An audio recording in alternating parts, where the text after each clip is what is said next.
It's a podcast dedicated to exploring the complex emotions of loss, the road to healing, and the strength found in remembering.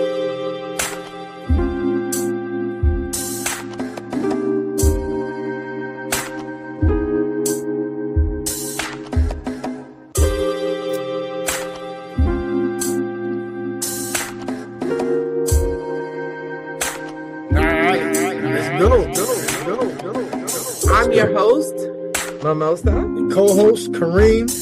Welcome to Sometimes We're Boujee and Sometimes We Hood, to healing, navigating grief. It's a podcast dedicated to exploring the complex emotions of loss, the road to healing, and the strength found in remembering.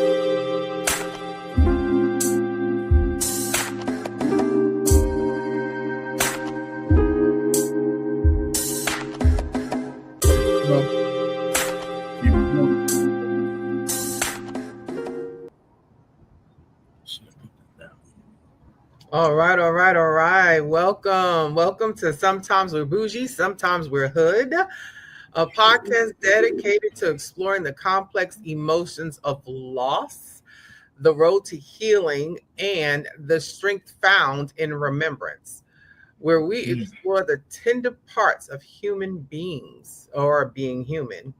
And I'm your host, Auntie Mimosa. And this is your co-host, Kareem. How y'all doing today? And today is a special episode because we're diving into something that many people carry quietly, and that's grief and how it intersects with the Easter season and the holiday. Whether you're in the depths of grief, slowly learning to live with loss, or supporting someone on your journey, this space is for you. Grief is deeply personal. It's deeply personal, and there's no timeline, no rule book. There's no right way to navigate it, but you can find comfort, understanding, and hope. So with each episode, we'll dive into the emotions that come with loss: anger, sadness, guilt, acceptance, and talk with some experts, survivors, and those who have walked this path. You are not alone in your grief, and together we will move forward in honoring the past while embracing the present. So, Easter often arrives with themes of springtime, renewal, togetherness, and joy. But for many, like myself and a few others, it's also a time when grief becomes more noticeable. The empty chair at the table, the missing phone call, the sense that something or someone isn't quite there. Yeah. Whether your loss is recent or long ago, Easter and spring can stir up memories and emotions you thought were tucked away. So for today, we're making space for that, for the ache, and for the love behind the loss, and maybe even for a little hope. So sit back, take a deep breath, find a quiet space, and let's begin this journey toward healing, one conversation at a time. Let's talk, let's heal, and let's remember together. Kareem. Okay. Yes, sir. Yes, ma'am. How you doing today? Hey. So we are here on this Easter Sunday for those that observe, and I'm also on TikTok Live. So hello to everybody has joined the TikTok Live. We're also live on Instagram, YouTube, and Facebook, I believe. So we're running on all the platforms. And what's good? What's good this Sunday with you? I'm just relaxing. Relaxing. I'm not doing anything. I just yeah, I'm not doing anything I get it. celebrating this day. It's a day off. I But get it. yeah, you know what it is? It's another topic, but we don't want to get into that. But this day, I used to spend with Mm-hmm. back in the days, I should say, when my mom was alive. We would do the Right. whole church thing and everything like that. But Right.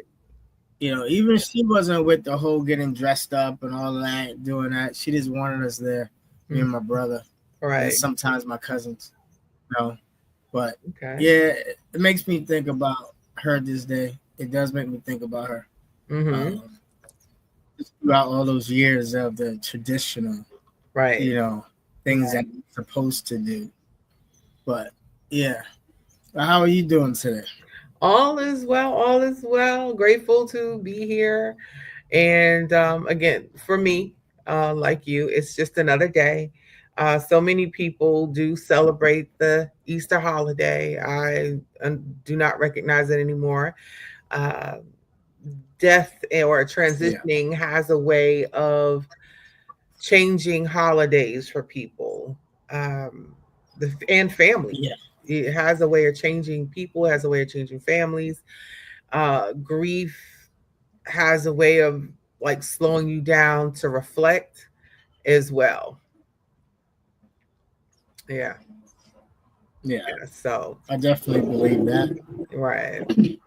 Your So, perspective changes, the conversation changes yes. when you've gone through that grief of having somebody transition, and then because I don't want to say losing because spiritually they're still there, but this the transition portion of it all. It makes you look at, man, we could have been doing something else that day, really Right. enjoying each other's time. But anyway, so that's a whole different conversation about you know tradition and spiritualism and stuff like that. Yes. But it does bring the memories come back Mm-hmm. of, and then that of course follows grief follows after that. Because you're like, man, I remember those good times. You Right. know, Right. but it's a difference. It's a difference once you start reflecting on it. Mm-hmm. I don't think I'm not sure. I mean, how do you feel about that? Like, do you think people who haven't gone through a transitional period with somebody that they love, do you think that they view it in the same manner, or are they just floating through what you would say floating through life? Just accepting the mass media traditional thought process of what today means for them. I think it really depends on the person and their experience with death and grief, how close the individual is with them or was with them. If it wasn't somebody that was like close to them, the individual is may or may not be forgotten, so to speak. And when I say that, I mean the memory. It Mm. may take something else to jog the memory of that individual who's Oh, deceased. You know, um, for individuals or people who have lost loved ones that are very close to them, today is difficult. Today is very difficult. I actually watched a TikTok today, um, that was put up by one of my sister friends, Tasha Garner. She was talking about grief and how she was feeling today, being that it was Easter and her grandmother's birthday. And I hope she doesn't mind that I'm sharing the story. Um, but she put it on TikTok, and we actually had a conversation before I saw it on TikTok. I called her just to, say hey and talk to her for a minute. And she really sounded down. And she explained that she was grieving the loss of her grandmother, even though it was a few, a couple of years ago, a few years, about 3 years ago now, 2 to 3 years ago now. And I understand how she was feeling. And she put that out there. She was courageous, to put that out there on TikTok about her grief and what she was feeling today, and how sad she was. And and I could see she was doing everything she could to like really hold back the tears, and how difficult it was for her to put that post out. But again, she was courageous enough to share with the public and with social media how she was feeling about today, about her grandmother's, not being present, and her grandmother's birthday being on this April 17th. And I know how she feels. My grandmother's not here, my mother's not here, my son is not here. Um, and everyone finds solace differently. Everyone finds comfort differently. Everyone finds peace differently. Yeah. And I can say that with us doing this podcast, this is my solace. This is my peace. This is my comfort. And being able to create this platform to talk about grief, uh, and especially being that mental health is such a huge issue these days, and people not understand. When I say people, I want to say like corporations or business, I don't know, unless, and it's always that saying that something doesn't affect you until you experience it. um Yeah. However, you know, there's a loss. You lose whenever you experience grief, whenever you lose something or anything or someone. And people really don't understand that. They don't get that. They don't understand that grief happens when you wreck your car or your car is repoed. That was an item that you became attached to, and now it's gone. The same as your job. When you lose your job, whether you leave the job, whether you're terminated, whether it's a layoff, whatever the reason is for your no, for the reason for you not working anywhere or not working for that particular company anymore, there is a you go through grief when you lose a Yeah. pet. Okay, whether it's a dog, cat, fish, turtle, bird, what have you, um, you go through grief, and especially depending on how long you've had that particular pet. And a lot of people, for many people, pets are family. They're Fur babies. Yeah, Yeah, fur babies, all they that are stuff. family. Yeah, exactly. So today, for many, it's a difficult time. It is a difficult time. So, and then, today's title of this is The Empty Chair and the Blooming Season, Grief and Easter. So, Kareem, take us into a segment, the mixed emotions of Easter. The mixed emotions is like, I look at it like you were saying, how maybe it depends on how close you are to that person. I guess the Mm-hmm. analogy that over the years I've come up for myself is like Velcro. Like you got Mm-hmm. like, or it's like separating two things, two pieces of Velcro, like deep Velcro, Mm-hmm. or with wool. Sometimes when you rip apart a Velcro for wool, you see those strands, and after a while, you maybe got to brush them down, cut some things off, and then you'll get back to the smooth wool that you had, and or fleece or whatever. And I think like the separation, it takes time to smooth out. The deeper the connection, the longer the smoothing out period is going to take, because Mm-hmm. it's going to be jagged for some time. And when things are jagged, you might catch a sharp edge. You might catch that moment where that person is grieving angrily versus the opposite, where you could be in a trough where that person is grieving, sadly. And Mm-hmm. it's almost like, as a person on the outside, even if you're with a spouse or a significant other or not, you got to navigate that feels, those different feels differently. You can't navigate it the same way and think that sometimes a hug will be good. Sometimes I don't want to talk to you, touch you, or see you.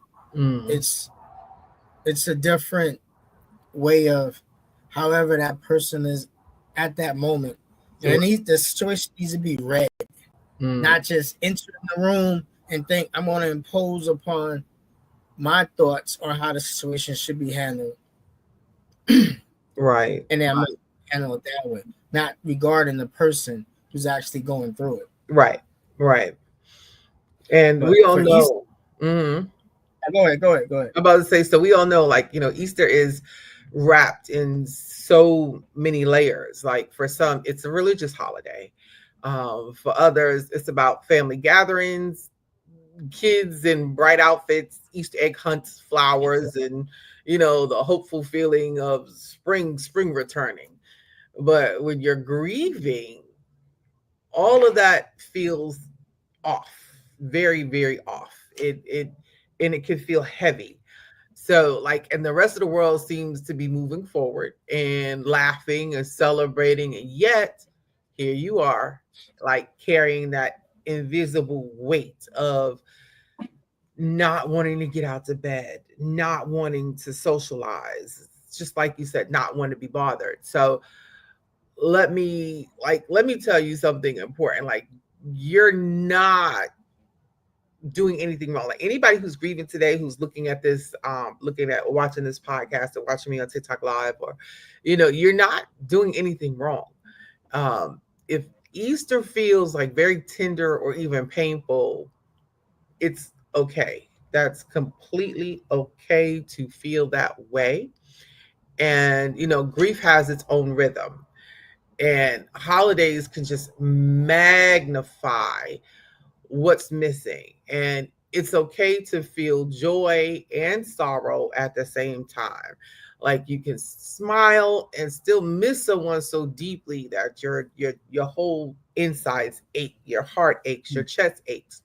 And those two things can coexist at the same time. You can laugh and cry at the same time. And honestly, they just really, really often do.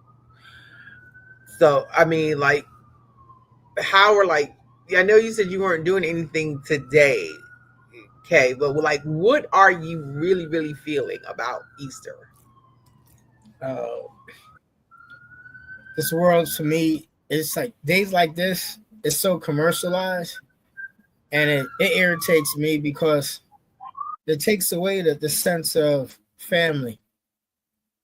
Even though they'll say, "Oh, the commercialization of it is about family." It's like, so it's about family. People, not everybody is doing well. I guess I empathize maybe too much because I'm thinking of the people who are holding on to their lives, but because of commercialization, now they got to go out there the last couple of days and go buy candy, go buy eggs. And then you simply ask people, what does eggs got to do with Christ? You know, or as they call him, some people call him Jesus. I call him Yeshua. But, and it's like, what does that got to do with eggs? You know? And it's just like, nobody can answer the question. They just do because that's what they think they're supposed to do, regardless It's of their financial situation, regardless mhm, of loss, you know, mhm, from somebody transitioning, regardless of how they really feel. And it's, oh, I got to do this because my kids, everybody else is doing it. And so my kids should be a part of it. And then you get trapped in that mhm. cycle every year of just doing because tradition, not even tradition, just It's commercialism. ritual, and Yeah, it's it's ritual. basically a ritual. Mhm. Yeah. And it's just like, if you really spiritually think about it, are we supposed to be holding these kind of rituals? Are we supposed to, and especially we don't understand the ritual, what are you doing to your children? Because now they're going to grow up and repeat these cycles and they don't even know why, because you don't know why. And then you sit up there, and then of course you get that one smart child. Why do we do this? And then you sit back and then try to make up an excuse without really knowing or investigating. And it bothers me. Mhm. It just bothers me because it takes away from a time of remembrance. You could be sitting back, just relaxing. Like me, I could be going to the beach, relaxing, barbecuing at the beach, and Mhm. it's talking about the people who had transitioned. Trying to get to Right. know my kids a little better. But here Mhm. I am. I could be out there celebrating this ritualistic holiday, which Mhm. doesn't really have understood instead of really looking at trying to understand the real reason for this day.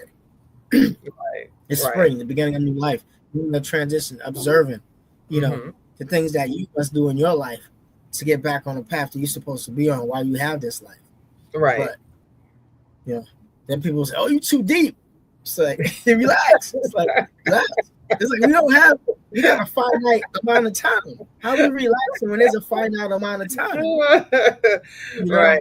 know? Right. So I can tell you that, Easter used to be a big holiday for my family. My grandmother would cook. Um, we would go to church. All the kids would go to church. When I was younger, it's the buying of the whole Easter dress and the Easter outfit, and having going to the hairdresser in Queens, getting my hair done, or having my hair pressed.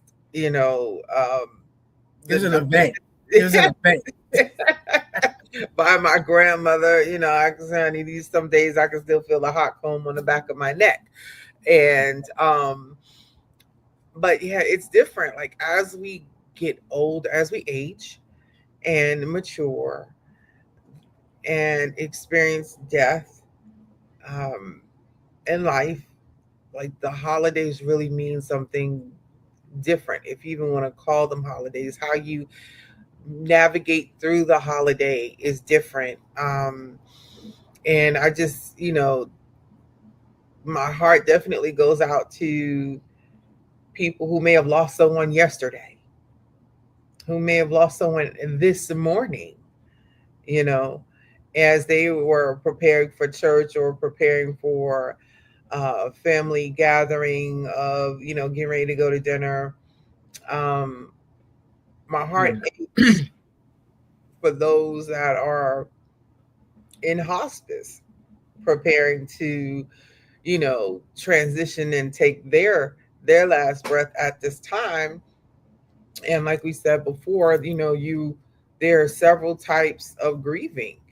You have the acute, the anticipatory, the tragic. And you're being flooded right now. Those that are going through this right now, they're being flooded with emotions.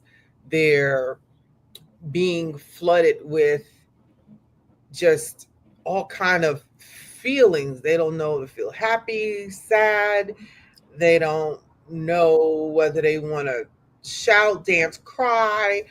Um, and the holidays are a difficult time, and especially with spring being like that first official holiday of the spring and summer, where so many people become active and they're starting to, you know want to get out and do things, and there is depression.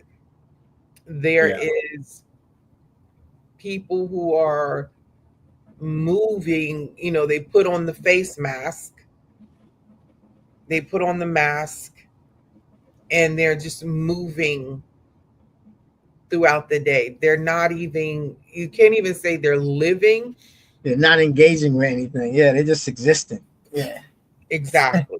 They are just existing. So, um, I want to share a story about like one Easter that I felt different after I, experienced some loss. And I will definitely say that um, the Easter after my son was killed, that was different. And because Easter was first, and then it was May, and then his death. But that next Easter was very different. It was very, very different. And of course, as I've shared with people, I lost my son May 21, and then my grandmother, and that September. And um that same year. So that following Easter, like that year of first start, that whole year of first holidays without them, it was, I want to say, it was a challenge. Um, it was a challenge. It was really a challenge. Um, I kind of floated through it, if that makes sense. No, I understand. I kind of just floated through, and I know I had an aunt who like cooked dinner for everybody and wanted everybody to come to her house. And that's what we all did. We kind of just all gathered at her house for dinner. It wasn't my grandmother's cooking, that it was not.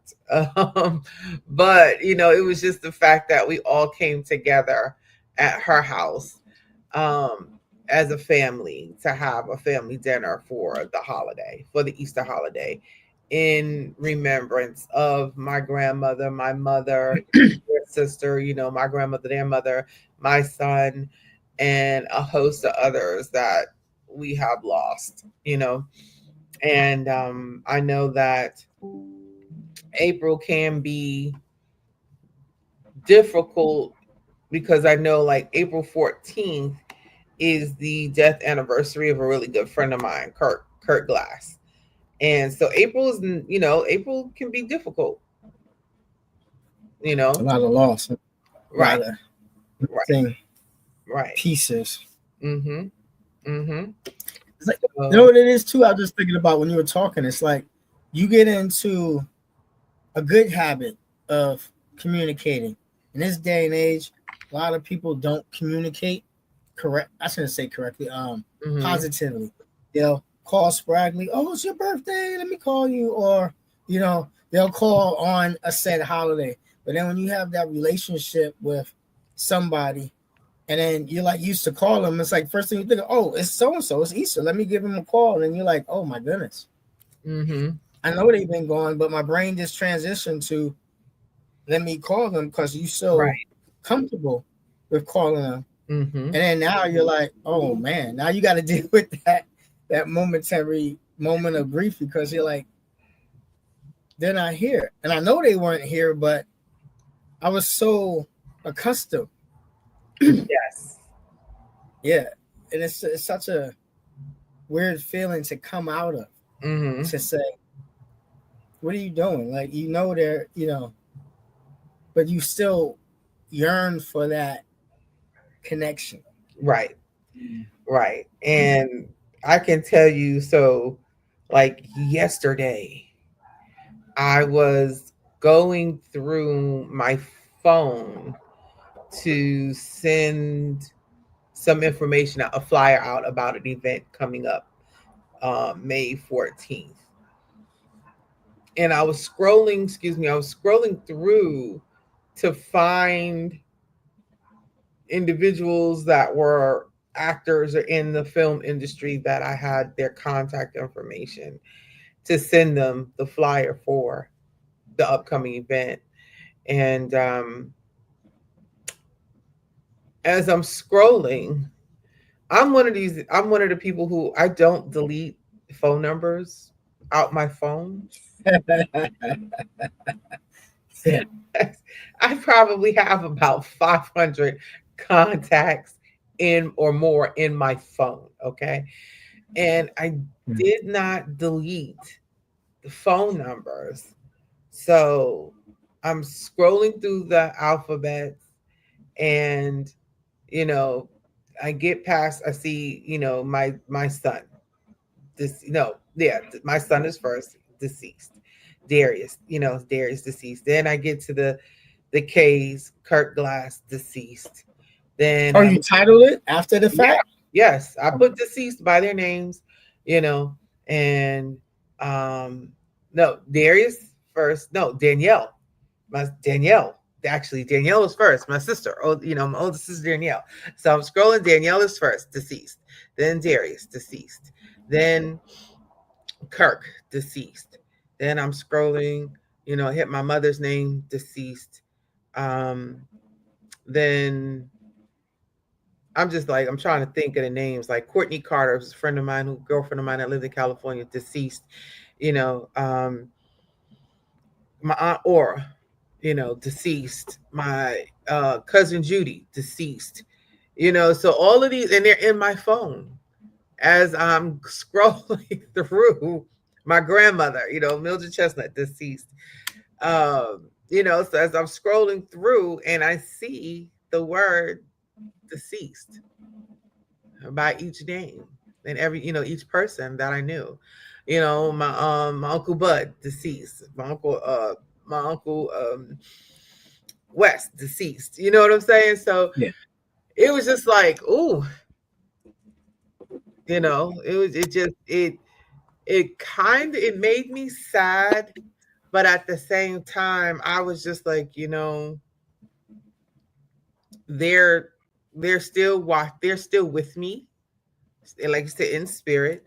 Darius will always be with me because this is his cremation urn right here. Okay.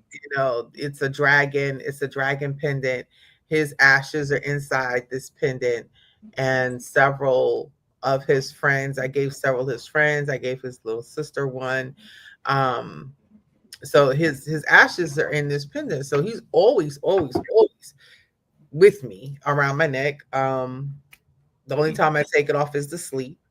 And but yeah, it's just, it is that remembrance.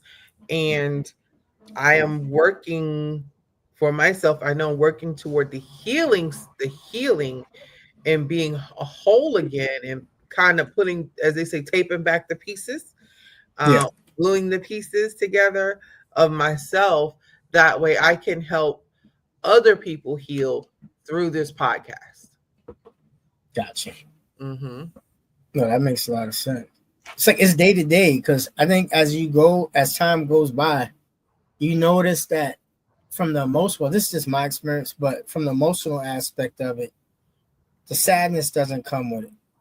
Mm-mm. The anger doesn't come with it. The resentment doesn't come with it. It is now you get to a certain point, and it's not really resentment against the person. Sometimes it is depending on the situation, like you were talking about with your mom. Mm-hmm. But like I was saying before too, during that same cat podcast, was like you resent the time that you didn't get to heal or finish or experience with that person. But then Mm-hmm. you get to that point where you're just like you're in the remembrance where now I can just sit back and be like, I remember the good times, Right. you know. Right. But it's so different for everybody Mm-hmm. that point to get to that point. Some people may never get to that point. Right. Some people get to that point immediately. They just they Mm-hmm. just block out everything, all the negativity. But it's whatever transition point that you have. Um, that's the way I like to think of it. I mean, Mm-hmm. I know some people that they're like, I don't know, I'm gonna get over it. It's like, why you got to get over it? It's like, who said that? It's like, it's your how you deal with it. Mm-hmm. You know, as long as you can function, I think that's the key part because it's hard for some people to function. Yes. And I think there's a component of letting go, not so much getting over it, but a component of letting go, letting the grief go, Yeah, um, and holding on to the happy memories of that individual, you know, to keep them alive, and not feeling sad, and not feeling hurt anymore. And it's about, being happy and having those memories and being able to share those happy memories, so that way you can laugh, you can smile, and you can live, but I get it. I do get it all too well about the how grief can weigh on you heavily. And like I said before, I've said this before in the previous shows, that you know I have compounded grief, because of the amount of loss that I've had in my life of close relatives. You know, my sister, baby sister Siobhan, my sister Danielle, older sister Danielle, baby sister Siobhan, my mother, my grandmother, my son, other friends, relatives, and the tragic death behind Darius has caused me to have PTSD. And PTSD is just not from those that are in the military. It's that's what it is. Post traumatic stress syndrome. So, and it is that nerve, that fight or flight that kind of stays with you, so to speak, when you experience a tragedy. And people just don't understand it. They don't, it affects the brain. You have brain fog for an entire year, or longer. You're definitely not the same person that you used to be. You function differently, and there's a growth. There is a growth there. Some people would beg to differ or question, how do you grow from grief? How do you grow in grief? Through healing, You had to. you Yeah, know, you had to. and you do. Some people do, some people don't. Some people just stay downright angry, or some people just stay sad, and some people just stay depressed throughout the whole thing. It's a coping mechanism. It Hmm. is. I think that's why, like this podcast, hopefully will help people because you have to understand that. For me, and for a lot of the people, I think, especially when it concerns PTSD, Hmm. it's like you have to have a coping mechanism. You have to figure out how you're going to continue if that's what you want to do. Hmm. Because I know some people, they're just willing to this, like, I give up, there's nothing more. And it's just like, why is there nothing more? It's like you knew, like, death is inevitable, you know. Unfortunately, it's just the way that it's just not storybook like you might have thought. And that Hmm. might sound harsh. It's just, but once you get over that, once you get to that acknowledgement that this is inevitable, whichever way is going to come, Hmm. then you have to seek how to progress because everybody's progression is not the same. And Right. everybody's time to heal is definitely not the same. Right. Because, like you said, compound grief, you ain't going to tell me how I'm supposed to just overcome that. You know what I mean? It's just like, there's no way. It's like, you can't Right. tell somebody, but all you can do is make suggestions, and hopefully the connection that you have with that person who's going through that grief, Hmm. they'll accept your suggestions to get over it, and then Right. accept your empathy on why I'm suggesting this, and then you can move forward. Hmm. Because I always find it, like I told you last time, I always find it funny how people who've never experienced something try Right. to explain to you how to get over it, and you look at Exactly. them sideways like, you lucky we over the phone right now. Because what I want to do, not say to you, what I want to do, and not say to you. Yeah, it's a bit. You're just. It's a good day that we're not in front of each other. Right. Right. Right. Yeah, It is. I, It is. I think that, like you said, people, we are strange. That's the best. That's the easiest way, the softest way to put it. We as people are strange. However, we are multifaceted. We there's like a part of us that wants to empathize and sympathize with the person that is grieving. And and you brought this up before about the cliches, the, oh, you know, they're always with you. They're yeah, not suffering anymore. They're everything will no be all more right. pain. Yeah, Everything's gonna be all right. Just hold on to God and pray. Like I yeah, said, all the cliche things that people have overheard and learned to say, thinking that they are comforting that person. And in essence, sometimes just don't say anything. Yeah. Like, and I'll tell That's you, like, exactly. don't say anything. Like, and stop asking, what can I do for you? Okay. Just do something for that person. And don't just give money, do something for the individual that they're not be able to do themselves. And that's like one of the bigger things with individuals when it comes to death and dying and funeral service. Everybody wants, they send food and drinks. Okay, yes, that is good.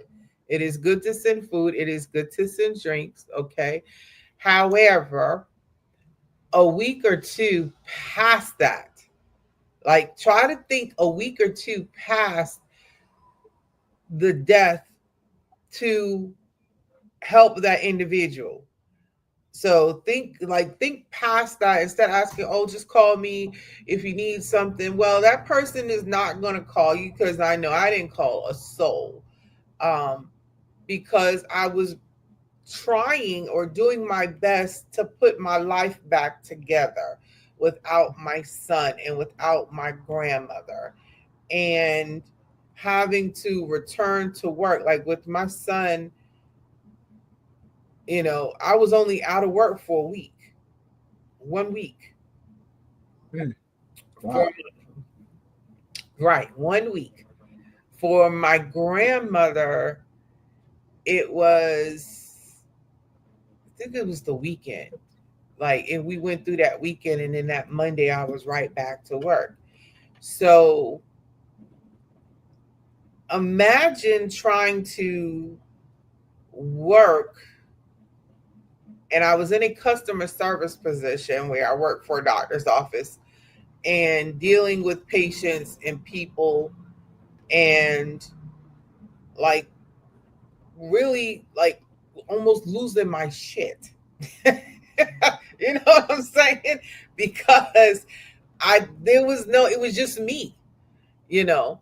I thank my sister friend Tasha, who's going through it today, for, like, she sent me a Starbucks. She knows that I like the mocha cookie crumble.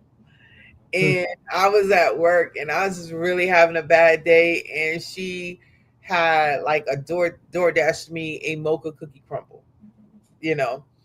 And there were some, some really, really good friends that, did their best to keep me uplifted, but for the most part, I navigated this on my own.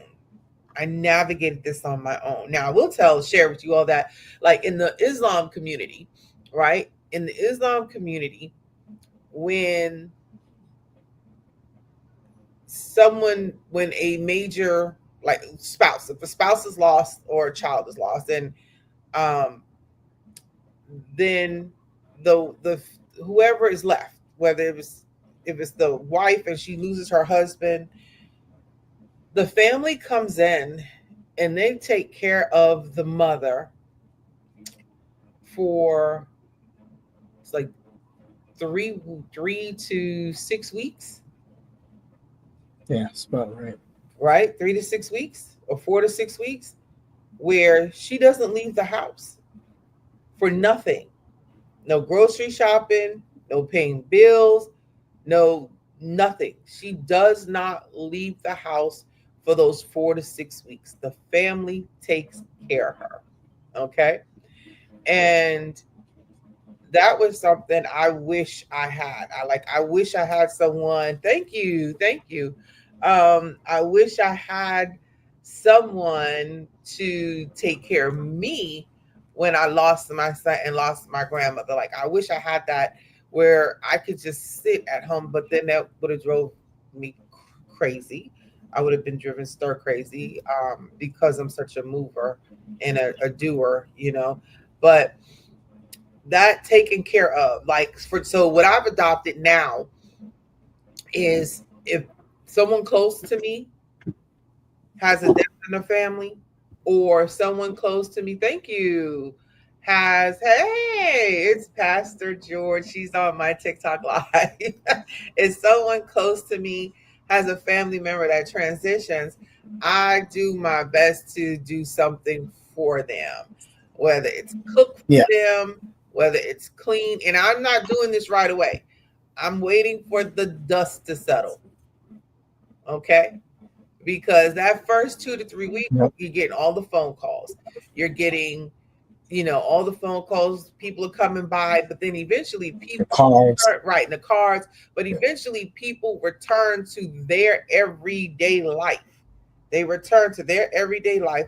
They return to whatever it is they're doing, and you're on their back burner now, you know. So I wait till the dust settles. I wait till the dust settles, and then I come back and I'm like, hey, can I come clean up for you? Can I come do your laundry? Can I go grocery shopping for you? Can I do this? Whatever it is, I ask them, or I say, please allow me to do this for you. Okay. And Right. Right. That's um, good. and I did that with a girlfriend of mine.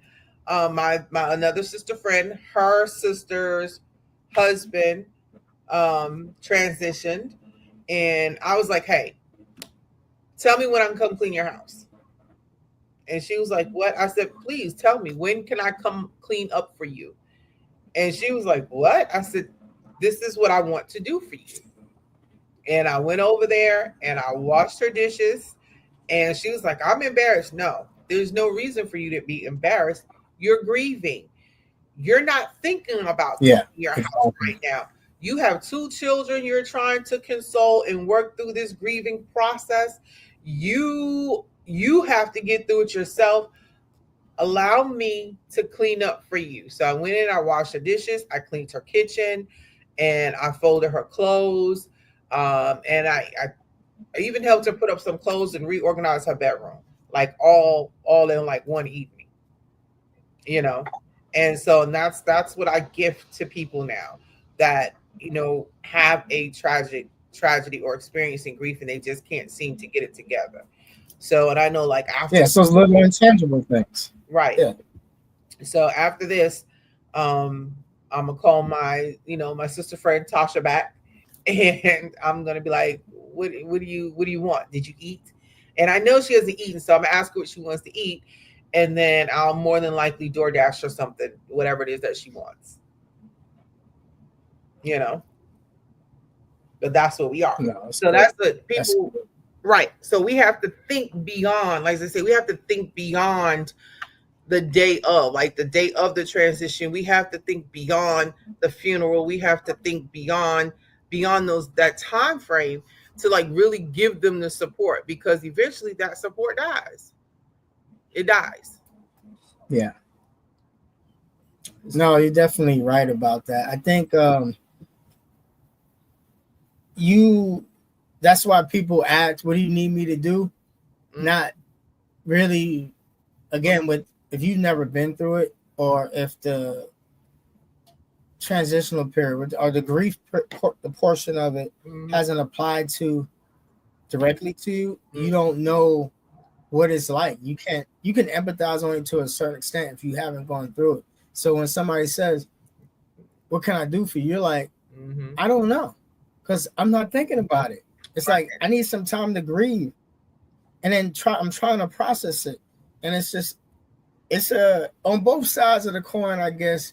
Now that I'm thinking about it, it's like you want people to be there for you, Mm-hmm. but then at the same time, you don't want the interference Right. or the aggressive likeness of I want to do something for you. It's like no, Mm-hmm. like I know when my mom died, I was in Hawaii, Right. and my brother cousin, that's why I call him Clement, he Mm-hmm. stayed with my brother because I left my brother in New York.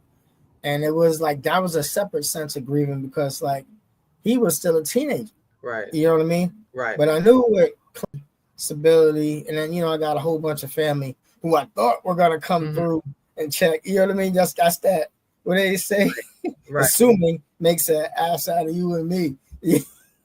Right. But you just thought I just thought that, hey, you know what I mean? Like I got a whole bunch of aunts and Mm-hmm. uncles. Everybody's gonna come through and check on them. You know what I mean? And yeah, that didn't Right. happen. You know what I mean? So I felt foolish, you know, Mm-hmm. and angry at that whole situation. But I was young myself. I didn't know how to handle that situation. Lost a grandma, dealt with that. Right. Now lost Mm-hmm.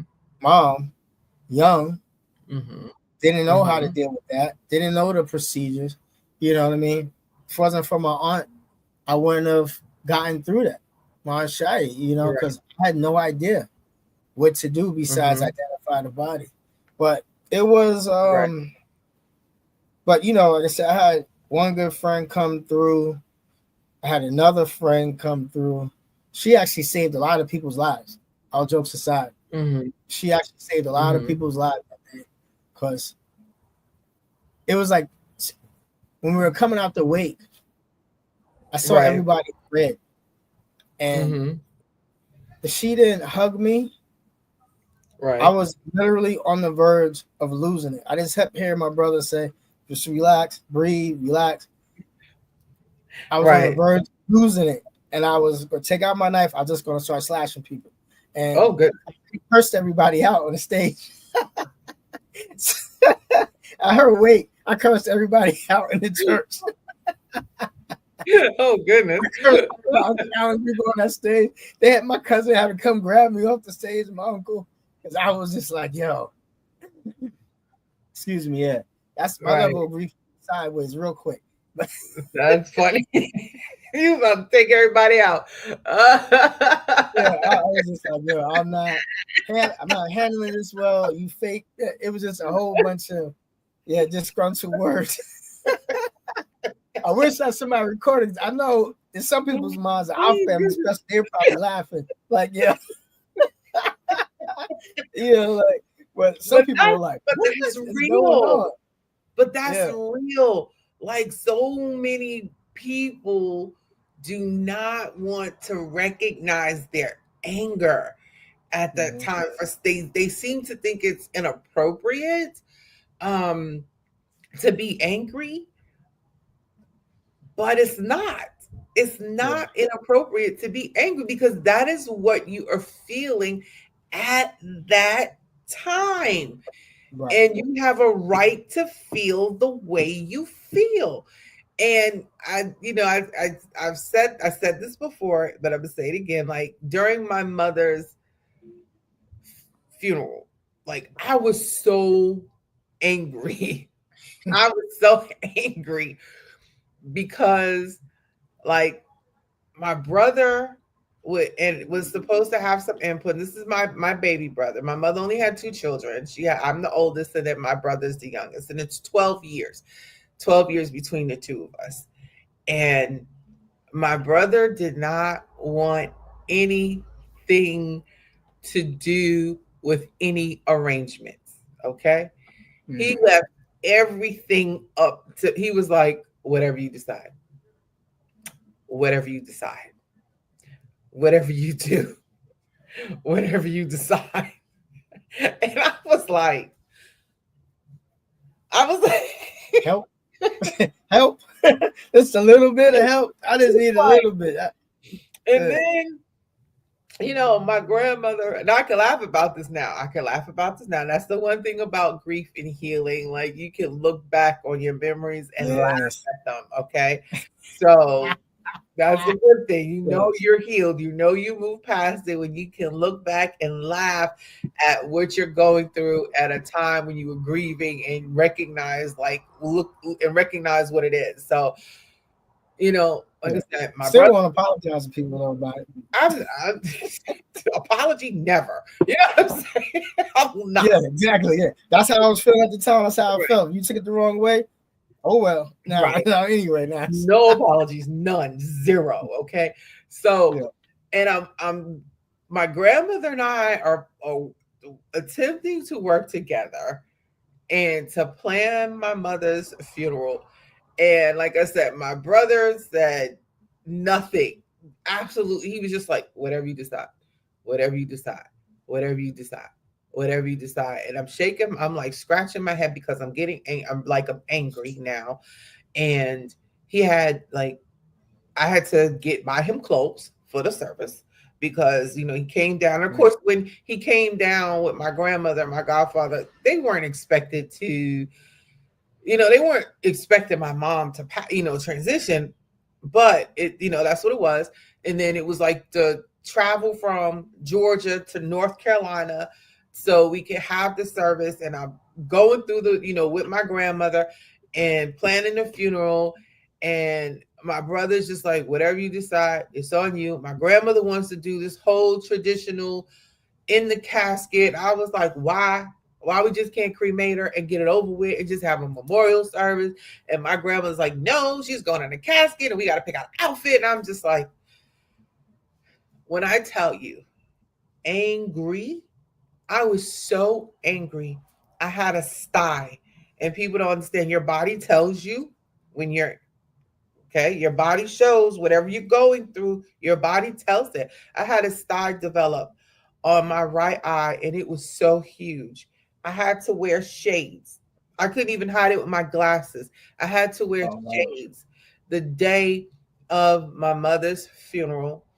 And like the whole throughout the service, I heard nothing that the minister said, the preacher, I heard nothing he said.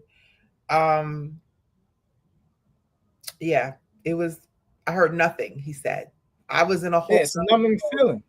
I was in a Yeah. whole nother world. Another world. I heard nothing. Nothing. He said. Literally. You know what? It's funny you should say that because that's the way I think. It's like in that moment, it's like for the people who are spiritual, it's like as if not that you transcend, it's just like you have to rectify with that loss in such a way Mm-hmm. that it's like your spirit's like, okay, you can't handle this right now. So I'm just gonna Mm-hmm. move you, let your physical do its thing while I heal or try to deal with the spiritual aspect that you don't know how to grasp yet. You Right. can't operate in this realm because you're dealing emotional, which is on the earthly realm, and your Mm-hmm. spirit needs to do stuff to get Right. you to handle and continue. Right. So you feel that numbness, which I believe is like your spirit's like, I'm here, but I'm not here. Mm-hmm. It's like I gotta depart for a minute. It's like that those moments when you wake up, when you taking that, when you're sleeping and you feel Mm-hmm. like the spirit rush back to your body. Right. Yeah, that's what I think happened because it's like Right. if you were in the moment, Mm. yeah, it might not.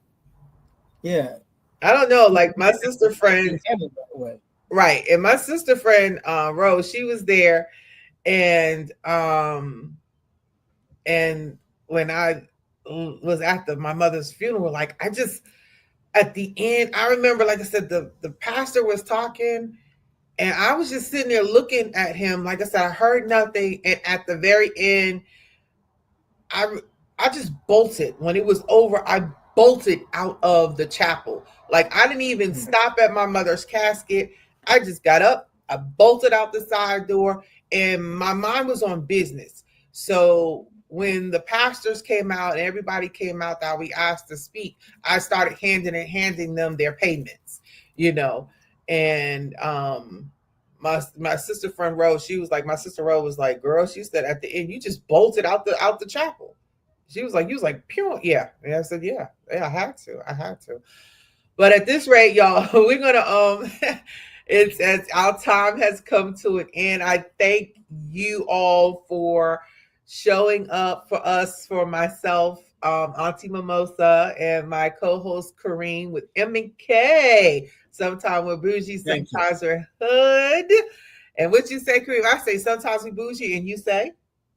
Sometimes we heard. Yes. So I want to thank everybody for coming out and joining us today. TikTok Live, Instagram, Facebook, and this will be on YouTube. So in closing, I want to say that on this Easter, whether you celebrate it, observe it, don't observe it, hey, you do you.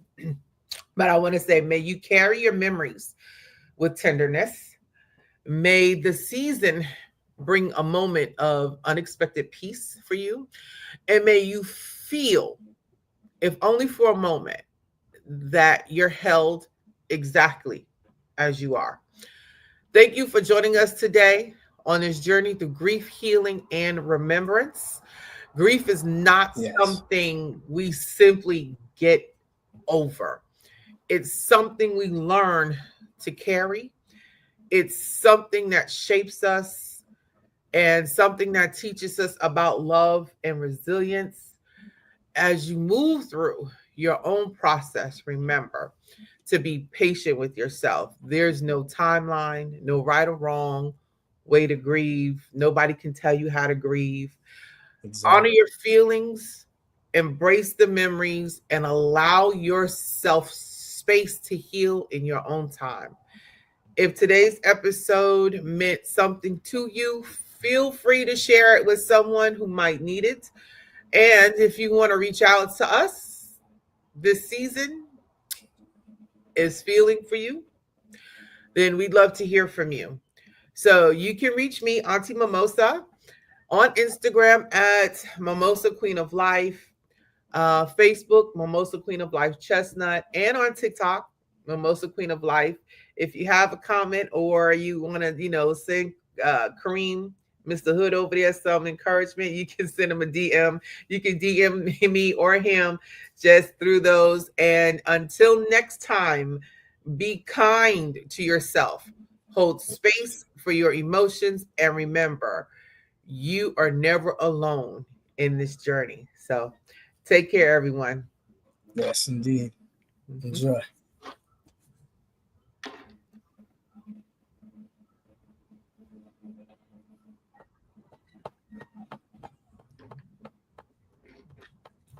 All right. Yes.